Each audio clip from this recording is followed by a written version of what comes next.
हमारे पूरे जीवन में अगर सबसे इंपॉर्टेंट कोई चीज है ना, वो है दान।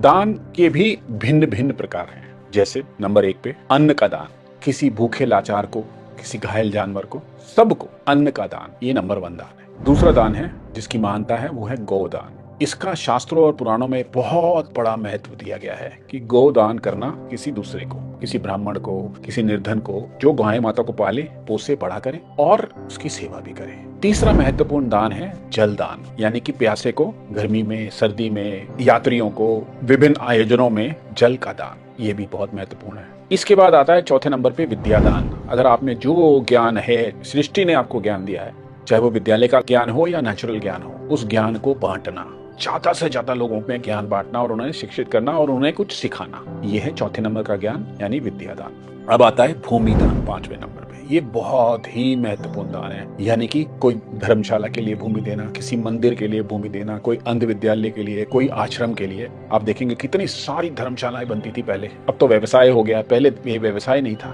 दान माना जाता था इसको। तो भूमि का दान। इसके बाद आता है आश्रय दान। आश्रय दान मतलब जब आप किसी को आश्रय दे सके, सहारा बन सके उसका।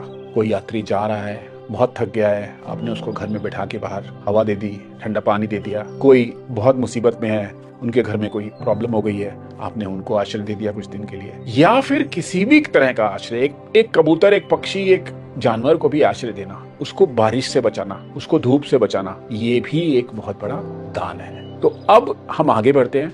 मैं एक कहानी से आपको समझाऊंगा इस दान की महत्वता होती क्या है एक्चुअली में। एक ना बहुत बड़े धन्ना सेठ थे, धन सेठ जिसको बोलते हैं, उनका नाम था राजुल सेठ। उनके घर में अगर आप घुसेंगे ना, तो सुबह सुबह आपको महकता हुआ घर, हवन हो रहे हैं, इत्र छिड़के जा रहे हैं, फूलों की बहुत बढ़िया महक आ रही है और बहुत ही पॉजिटिव एनवायरनमेंट, पूजा पाठ हो रहा है। हर समय उनके घर में कुछ ना कुछ पूजा पाठ हो रहा होता था, या हवन हो रहा होता था, या दिए जल रहे होते थे। इसके साथ साथ वो बहुत बड़े दानी थे। अन्न का दान, वस्त्रों का दान, ज्ञान का दान, आश्रय का दान, हर तरह से भूमि दान, इतनी सारी धर्मशालाएं, मंदिर, उन्होंने क्या क्या बनवा रखा था जीवन में, और उनकी धन समृद्धि बढ़ती जा रही थी। और वो इतना यज्ञ करते थे कि पूरे राज्य में उनकी चर्चा होती थी कि इनसे बड़ा यज्ञ करने वाला कोई नहीं है। इतने यज्ञ होते थे उनके घर में कि सब लोग उनसे बहुत इम्प्रेस थे। अब समय ने पलटी खाई, उनके समुद्र में जहाज लुट गए या डूब गए, और वहां से समय का चक्र उल्टा शुरू हुआ और वो कर्ज में डूबते गए, डूबते गए, डूबते गए, और एक स्थिति ये आ गई कि उनका अन्न कोश भी ऑलमोस्ट खाली हो गया। यानी कि इतने बड़े दानी का भंडार, सोचिए ना आप कितना बड़ा होगा, वो भी खाली होने लग गया, और खाली हो गया इनफैक्ट। उस जमाने में ना एक और सेठ थे दूसरे राज्य में, उनका नाम था धन सेठ। वो यज्ञ खरीदा करते थे। आपको शायद